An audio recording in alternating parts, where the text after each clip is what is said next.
gentlemen, welcome to another episode of the Source Material Comics Podcast. This is a change right here. I don't know how long it's been, but it's been a while. It's been a bit since I've hosted my own show and brought Mark Radulich on here to talk about a comic. I don't know if that's happened since the hiatus happened. You hosted the show, and then I might have came on for one. We did a super blog team up together, but I don't even know if we've done a regular source material, or I've hosted and you've come on and guested for a very long time. So we're doing it this time, and this is supposed to be, this is our May the 4th tribute, correct? Yeah, we are doing a Star Wars comic to celebrate May the 4th. May the 4th be with you, Jesse Starcher of the Screaming Boy podcast. That joke will be what? How many months old? About a month old by the time this airs. I'll still be doing it. Come here, horsey.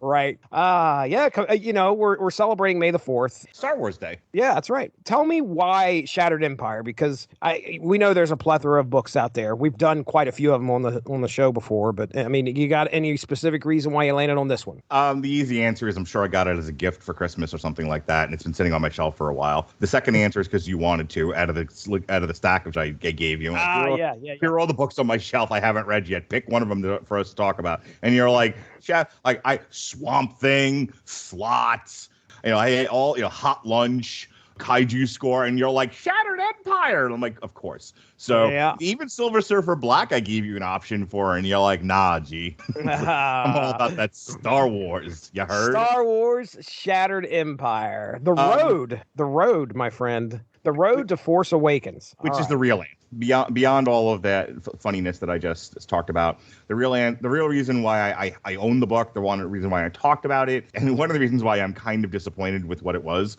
I thought that this was going to be a real link from like a Return bridge. Like a real bridge, or at least some insight as to what created the First Order. How did we get to the place we're at? Because the Force Awakens, if you'll remember, the First Order's been around for quite some time. What's his face? Kylo Ren has been a part of the First Order for a bit now. They have this massive army. They've constructed this super weapon, which does not get built in a day. Neither does Rome. It's not like we in the Force Awakens we're seeing the new Republic just crumble as such, and this other power rise in its place. More that we've already seen the New Republic lose its grip on the galaxy, and the First Order has come in to supplant it. They're well into supplanting it at that point. Right. When the Force Awakens opens, and there's already like a miniature rebellion happening in the galaxy led by Princess Leia. So I was like, okay, well, I would like to know how we got to the First Order. I would like to know how the New Republic lost its grip, on like a paramilitary army does not just rise overnight. No, this takes time. This takes effort. This takes people. This takes stories. So there's got to be plenty of stories. Give me just an overview of how this happens. How do we get? I mean, not to go off on a tangent, but just really just take my word. Take my hand, Jesse. All right. You take my hand. I will. I've got a hold of it right now. Look down. Thank you. Let's go on this road together. It's not the pronunciation bridge. We're going down History Street. Come with me down History Street. I'm on my way. So World War I ends. Germany and its allies lose, and they are not allowed to have a military anymore. They can only have a police force, and they're indebted to the rest of the nations of the world to rebuild it. Yeah. That's World War I. That's, I believe, Paris 1919. In the intervening years between 1920 and the 1930s, Germany starts to put itself back together. It starts to get control of its rising inflation, its hyperinflation. And over the course of years, they start to, in secret, more or less, build up their military might to where just on the brink of World War II, they are back to being a military power. But that didn't happen overnight, and there was a whole world happening while this is going on. There's reasons why Germany was allowed to be what it became, to where it eventually initiates World War II. Parallel that to what's happening in Star Wars. How did we get from Return of the Jedi, the establishment of the New Republic, to where we are in The Force Awakens. That's a huge missing bit of the film. You see what I'm saying? And that's what I want to know about. So like, okay, so now a half an hour ago, you asked me why Shattered Empire. Well, that's why Shattered Empire. Turns out they don't really address it. It is the road to The Force Awakens. So you've got an expectation of what's going to happen. But what you have here is a road to Poe Dameron's Mammy and Pappy. And that's about it. We meet Shara Bay and Kez Dameron. They have a son by the name of Poe, and that's it. We get to kind of watch. Well, let's put it this way: we get to kind of watch the adventures that they have with some of the bigger members of the Star Wars franchise. So that's what we get here. But I'm going to synopsis this. We're going to break it into two. So I'm not definitely veering away from our standard format here. But yeah, that makes a lot of sense. You see that, you're like, okay, well, I'd like to know what happens. And we get one little glimpse into one operation, like desperate operation that the Empire has. And we'll cover that. Yeah, so this comes out 2015, about the near the end of 2015. Written by Greg Rucka, which is right around the time The Force Awakens comes out. That's right. Written by Greg Rucka, Marco Cicchetto, and Angel Unzueta, and Emilio Lizo as pencilers. Lettered by Joe Caramagna, colored by Andre Massa. So this is a Marvel comic. Marvel has at this time taken over the Star Wars license. And this is canonical. That's correct. That is right. All of the Del Rey books, the Dark Horse comics is all legends. It's an alternate universe in the multiverse of madness. Don't you understand, Jesse Starcher? That's right. But this is canonical Star Wars. I was just thinking, like, over the weekend, Transformers, IDW did some stuff with Transformers, Shattered something, because it made me think of this. It's like Shattered Images or something, where they reverse the roles of, like, Optimus Prime and Megatron, where Megatron's like this great leader and Optimus Prime is this, is the bad guy. And I was like, I don't know if they've ever done anything like that with Star Wars. I'm off the top of my head, I don't know if they ever did. I'd love to see some Star Wars What If comics. But anyway, just putting that out there. That synopsis is coming up, but first let me talk about Amazon Music. If you're looking for a good platform that can fill those musical needs, Amazon Music has you covered. If you head to getamazonmusic.com/W2M Network, you can get a free 30-day trial where you can check out over 70 million songs. That's getamazonmusic.com/W2M Network for that free 30-day trial. So here we go, issues 1 and 2. In our first issue, we opened during the final attack on the Death Star that occurred at the end of Return of the Jedi, if you guys remember that film. We get to meet Shara Bay, an A-Wing rebel pilot who, well, I don't think she just sticks with A-Wing. She's just a very good rebel pilot who even actually came to Commander Skywalker's aid, helping escort him away from the Death Star as he escaped in an Imperial ship. After the battle, Shara is looking for her husband, a member of Han Solo's indoor strike team, Poe Dameron, and finds him alive. The next morning, Han Solo lets them know more work has to be done as an Imperial holdout on the far side of Endor is still putting up a fight. Now, is the Endor or is the Endor's moon? It's Endor, right? Endor is the name of the planet. The forest moon of Endor. Thank you very much. By the way, I just want you to know, because I'm not one of you. Who's this? Not one of us. I'm not one of you. All right, dude. That when I give a nerdy correction to, or give you a nerdy piece of information, a little part of myself dies inside. Oh, okay. All right. So when you're like, well, is it the forest moon of Endor? Is it Endor or what is it? I'm like, no, it's the forest moon of Endor. And I now want to throw myself into a locker. Please so continue. It's not Endor is a moon, but Yes. That is the name of the moon is Endor, right? I see now another Star Wars person be like, no, I want to say the planetary system is Endor, and then the so when they say the forest moon of Endor, where the shield generator was, where the whole third act of Return of the Jedi takes place, is on a moon orbiting the planet Endor. Oh, okay. All right. I got it. I always thought it was like we were calling it Endor, and it was a forest moon. Yeah, one, I don't it. think you're supposed to spend this much time discussing it. Let's take another 10 minutes. It's just kind of hashing it out.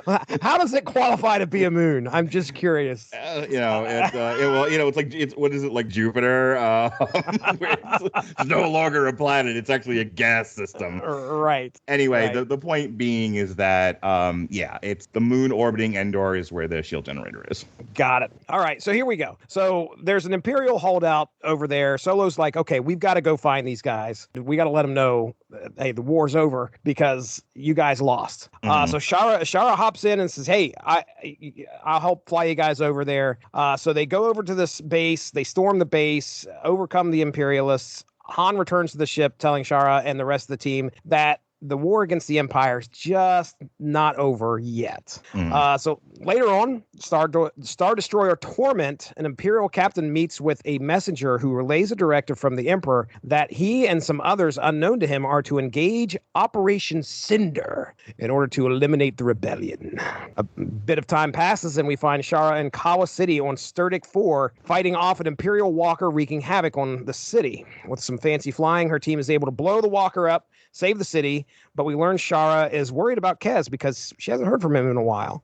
Now, 20 days after the Battle of Endor, Shara makes her way back to Rebel Fleet Command, where she learns she is now assigned to be the pilot escort for a diplomatic mission to Naboo with Princess Leia. Arriving at Naboo, they are greeted by the governor and taken to the palace to talk with Queen Saruna, we'll go with Saruna, about supporting a new government. During the talks, a sudden storm hits created by orbiting satellites launched by a nearby Star Destroyer. As more deadly storms are created across the planet, time begins to run out. Finally, able to determine the source of the threat, Shara, Leia, and Queen Saruna look to hop in some fighters. Those cool fighters from, what was that episode? Was that episode 1?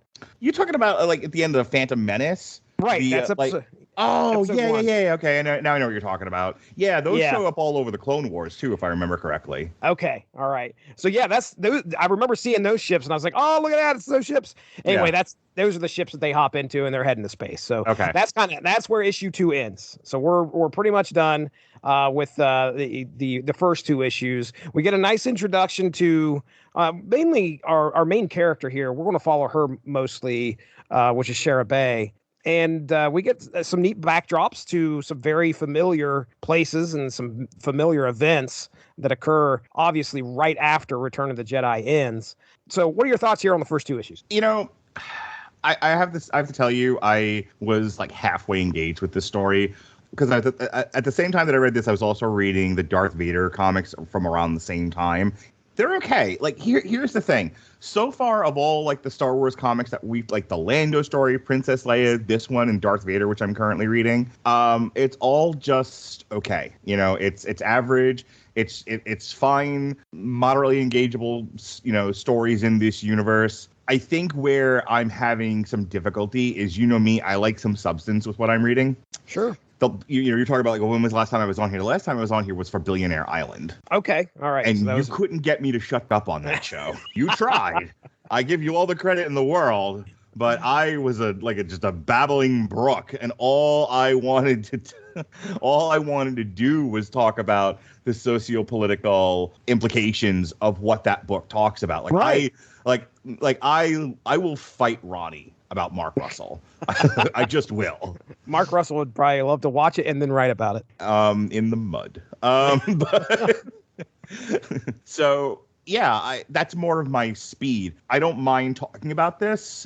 But it's hard for me to kind of really drill down, because to me it's a very slight story. Oh, it is. It is very. Did you message me and you were like, I don't know how we're gonna pull an hour out of this because it ain't happening. Yeah. It ain't. This is. Hang on, you read the trade, right? Or did you read this on Comixology? Or I guess it doesn't matter. It would have been the same thing. Did you see it at the end? They just threw in Princess Leia, right, and then a part of the old, I guess 70s or 80s Marvel Star Wars. I was to the book across the room. Yeah, I didn't go into any of that. I was like, well, there's Princess Leia. What are we doing here? And then I realized this is only 4 issues long. Right. There's not. But to beef up the trade so they could charge more, they threw extra content in there. And a good point, because if they would have tried to just, charge for these 4 issues, they wouldn't have been making any money, I don't think. I don't know. I mean, like I said, this is very, very like, hey, here's two people that are kind of like background characters, and we're going to try and make them important because, hey, she helped out Luke. Remember when she did that? Oh, well, you don't remember that because it kind of happened off panel or off film Right. where she escorts Luke off of there. And Let me tell it's like, you. okay. Come here. Come sit on my lap. I want to tell you a secret. All right, then. I'm gonna whisper in your ear. Don't whisper in my ear. I'm gonna whisper in your ear. Oh, okay. I don't want anyone else to know what I'm about to tell you. Okay. All right. Sounds good. So the people, like the editors, the people in charge of Star Wars and comics over at Marvel and subsequently Disney don't care about legacy characters. They don't. These comics are about introducing new characters, okay? They are about introducing new characters like Dr. Aphra and Sriracha, whatever her name is. Because they want you to buy comics. Pimento. Buffalo Dip. You remember that time Buffalo Dip and Han Solo went on that mission? It was crazy. They don't. This is the thing that people have been complaining about with a lot of Lucasfilm products since it was bought by Disney. That there was a decided philosophy that was executed of saying, let us wipe the slate clean with George Lucas legacy characters and story and put new stuff out there for people to get into, and we'll have it for the years going forward that we can continue to sell back to the people. It has not worked.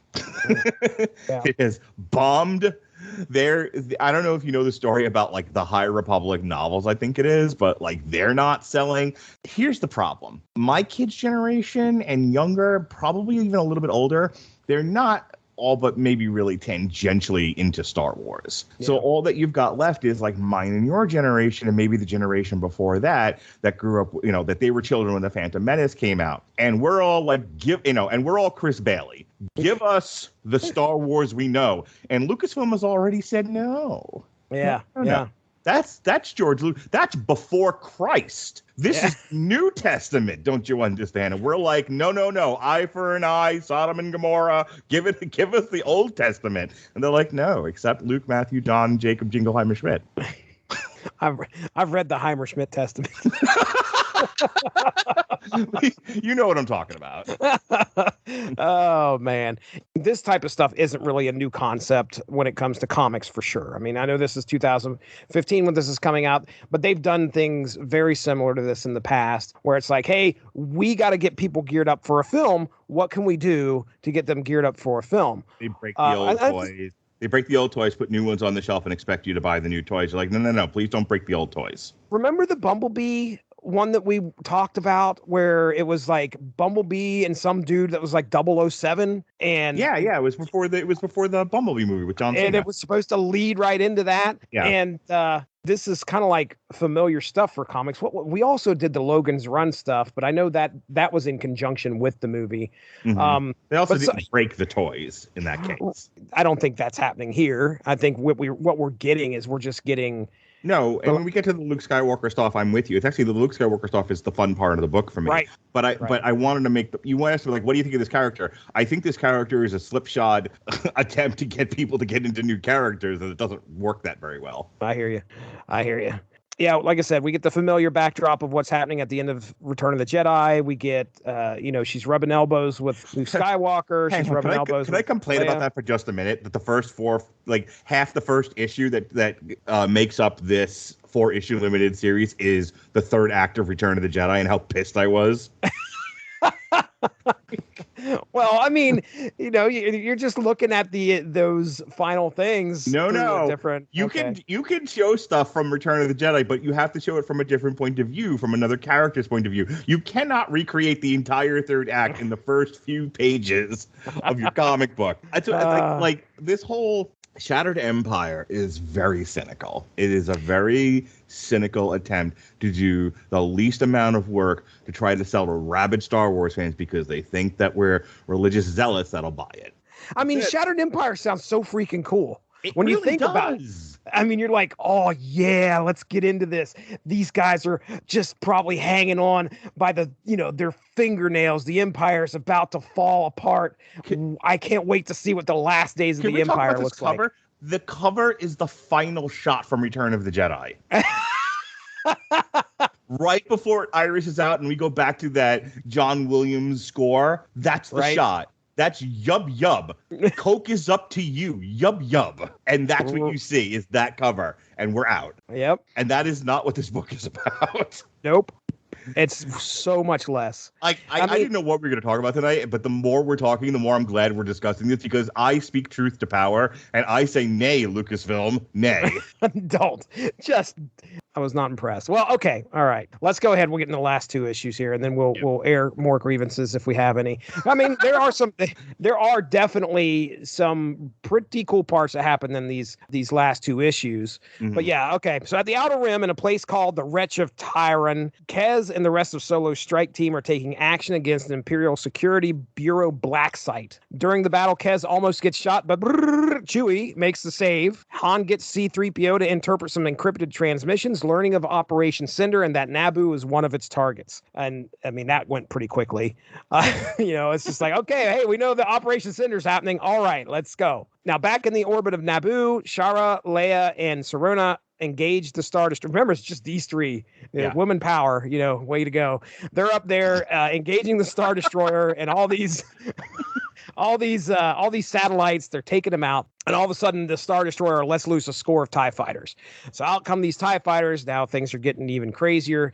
Shara's able to keep them busy while Leia and Saruna take the satellites out, causing the deadly weather below to stop. Shara takes a hit, but is saved by Leia when even more TIE fighters are unleashed. And then luckily, guess who shows up? Lando Calrissian with a squad of fighters, giving Saruna more time to finish off the last of the satellites. And afterwards, at Rebel Fleet Command, Leia and Shara meet up with their respective husbands.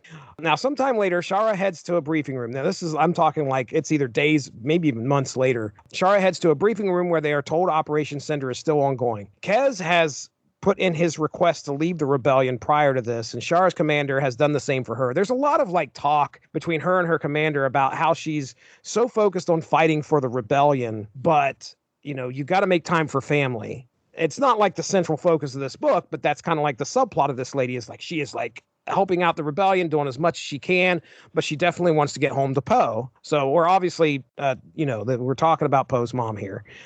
So anyway, Shara's commander has done the same for her. So it sounds like she wouldn't have done it. It had to take the commander to say look, you got to get out of here. So anyway, however, R2-D2 comes rolling around, finds Shara, blop, convincing her to follow, bringing her to Commander Luke Skywalker, who is in need of a co-pilot for a ship. The mission? To infiltrate an Imperial base so that Luke may recover something the Emperor has stolen. On the way to their destination, Shara has taken on the appearance of an Imperial commander, and they convince the enemy to take both of them into a facility lab. Once inside the lab, they find their cover is blown in battle to get the Emperor's prize out of there. What is the prize, you ask? Well, it is the last two trees of the Jedi Temple of Coruscant. Meeting resistance, the pair are able to overcome the Imperial guards and escape. Once back on the ship heading home, Shara confides in Luke that she feels guilty for leaving the rebellion. Luke, though, explains that she fought for her family and she should not give up her family in order to continue the fight. Skywalker then, as a parting gift, says, here, take one of the trees. And soon after, Shara joins Kez on their home planet. Outside their house, they plant one of the last Jedi trees in front of their home. And that is the end of Shattered Empire, the road. Apparently, we just went down the road to The Force Awakens, Mark Radulich. Are you satisfied? Seems more like a cul-de-sac. The best part of here's really all I have to say. The best part of this book is these last two issues with Luke Skywalker, getting to see Luke Skywalker do Luke Skywalker stuff. Oh, yeah. I'm not really interested in Poe Dameron's parents. Yeah. I mean, hey, it really is you're going to meet a character in The Force Awakens, and his name is Poe, and you're going to see him right at the beginning. Mm-hmm. And here's his mom and dad, and here's what they've done for the rebellion in the past. They were somewhat of a factor in the rebellion and definitely had run-ins with more of the higher figures that we're all aware of. Yeah. But yeah, so the Luke Skywalker stuff, I will agree. I sent you the picture. I thought it was awesome. But that was the one thing out of this book that really stood out. Now there's some really cool battle scenes, which is a lot of what you're expecting with Star Wars. You see the big Imperial walker going through the city, which I don't know if we've ever seen that in a I know we've seen Imperial walkers out and about on a big desolate planet causing havoc, but I don't know if we've ever seen one going through a city and just tearing But Yeah. that was pretty cool. But I mean, what we get, like maybe a page of that happening, and then next thing you know, it's blown up. Okay, great, you guys did a great job. But yeah, Luke Skywalker versus the Imperials, where he's like using the Force to throw back grenades to people, and I was like, okay, this is pretty cool. But again, I think we get like maybe 2 pages of battle, and that's it. Now, do you know anything about these Jedi trees? Is this something that I should be aware of? You know, Leonardo DiCaprio was pointing at these trees. That's that because that felt like that big of a moment to me. Like, holy crap, it's the trees. It's the trees. I had no clue. I'm just like, okay, well, they obviously mean something. Or Luke Skywalker really likes trees. Allow me to read to you. Yes, sir. So here's where the trees are probably like tickling the fanboys. Okay. Star Wars: The Clone Wars, The Wrong Jedi, first appearance of the Unity tree, I believe, or maybe Unity tree. Boy, that's one of the nose, isn't it? The Unity tree. It's spelled U-N-E-T-I. Through my nose just now. Thanks. U-N-E-T-I. N-E-T-Y. These are trees that were planted by the Jedi Queen Latifah. They are an incredibly rare species of long-lived, mildly force-sensitive tree that grew on the planet Octu. The ancient library, which was built to hold the founding texts of the Jedi Order, was made in the hollowed-out trunk of a Unity tree. The great tree which grew at the Jedi Temple of Coruscant was also a Unity tree, one that possessed a strong connection to the Force. The tree was said to have come from the seeds of the very first Jedi Temple. And I will tell you that up at the top, right here on StarWars.fandom.com, it is canon. So they say. So, oh boy. Yeah. So yeah, that's got to be what's going on. They're doing a nod to like Clone Wars because it says that was their first appearance. It's got like 4 episodes of Clone Wars. Is that tree where Luke is? I know they're talking about the Jedi texts at one point. You're talking about the new ones, Jen. Yes. Yeah. I'm talking about the newer film. So in The Last Jedi, he's hanging out on basically where he's all by himself as a hermit. But the Last Jedi texts are there. Wasn't there a tree like in the middle of his house? Yeah, that's right. Now that you mentioned it, there was a tree that like gets like struck by force lightning where the books are. Yes. Okay. That annoyed everybody. If I remember correctly. Because Luke was in the movie, he was like, these books don't matter, and then they get set on fire, and then the ghost of Yoda is just like, I thought they didn't matter. What up now? Now? Wow, man. So okay, I guess that matters. They were planting seeds for this in this comic book. So, all right. Well, I guess that does actually make a lot of sense because by the time we find Luke later on down the road, this tree would probably have grown. I don't know if it would grown that much, but by golly. Well, here's what's amazing about this. Greg Rucka is a talented writer. I mean, this is the guy that had the long run, the historically, well-regarded run on Wonder Woman. And this is such a slight story. Like, this doesn't feel like Greg Rucka. This feels like that dipshit that wrote that Spider-Man book that I hate. I'm trying to think of who you're talking about. You know the one. Dan Slott? Yeah. Who did an awesome job with She-Hulk, but like ruined Spider-Man, if I remember correctly. I'll have to look that up to make sure. Well, okay. I mean, Greg Rucka took a stab at some Star Wars stuff, and it definitely is not what we are. I was gonna say, you know what it feels like? It definitely feels like we're just work for hire. Like Wonder Woman, he crafted with care and he left a legacy. This one, it was like your job is to write a Star Wars book. Okie dokie. All right, give me the pencil. What's the name of the characters? Who am I going to focus on? I don't really think there's a whole lot else to say about this. We had a good. If you're just looking at like, hey, I want don't call it Shattered Empire. That's for damn sure. But I mean, it is what it is now. We're a little bit past that. But how about Skywalker's Run? That would be cool. But it's definitely not that link. No, this is a big bait and switch. Yeah, that I agree. But nonetheless, we did it for May the 4th. We actually reasoned ourselves into understanding what a Unity tree was and where it came into play. So that means something, I think. Other than that, that's kind of really all we need to say. I would say that let's go ahead and get into plugs. Yes, sir. It's not the death of Hawkman, but it's that quick. It's that quick, and it's that and that sudden. So Shattered Empire, there you go, ladies and gentlemen. Hey, it's plug time, and you all know what that means. This would be a good time to plug the sponsor of the W2M network, and that is Grammarly. For you, the listeners of Source Material, Grammarly is offering a free download of the Grammarly software. Grammarly's AI-powered products help people communicate more effectively. Grammarly helps you write mistake-free on Gmail, Facebook, Twitter, LinkedIn, and nearly anywhere else you write on the web. Grammarly corrects hundreds of grammar, punctuation, and spelling mistakes while also catching contextual errors, improving your vocabulary, and suggesting style improvements. To download Grammarly today, go to getgrammarly.com/W2M network. Again, that's getgrammarly.com/W2M network to download Grammarly for free. Mark Radulich, do you know what's on the schedule? Yeah, for May 4th. Assuming life does not change in a radical way, Jesse Starcher, in theory, you and I reviewed Ozark Season 4, and we had a discussion about it. We also re-released a syndicated source material for Doctor Strange: The Oath. We also re-released the Damn You Hollywood for the Doctor Strange movie that came out a few years ago. This is all because Doctor Strange and the Multiverse of X-Men will be coming out this Friday. Yesterday evening, in theory, myself, Robert Winfrey, and the Talk the Keki Boys, and even David Wright we talked Bubble and Belle, a pair of anime features. Tomorrow is Cinco de Mayo, and we'll be re-airing our Brujeria Viva Presidente Trump. Remember that? That was a fun time. Oh, man, was it ever. Good stuff. That's going to happen on Cinco de Mayo, May 5th. We have nothing May 6th. This Friday, we've got Canelo versus Dimitri Bivol for the, I believe it's one of the light heavyweight titles. We'll probably do a alternative commentary for that. But we're also re-airing the Huntsman Winter's War, a Damn You Hollywood we did from a few years ago. And then WrestleMania Backlash is Sunday. We'll review it this Tuesday coming up, along with Doctor Strange and the Multiverse of X-Men. I'm excited. I am excited.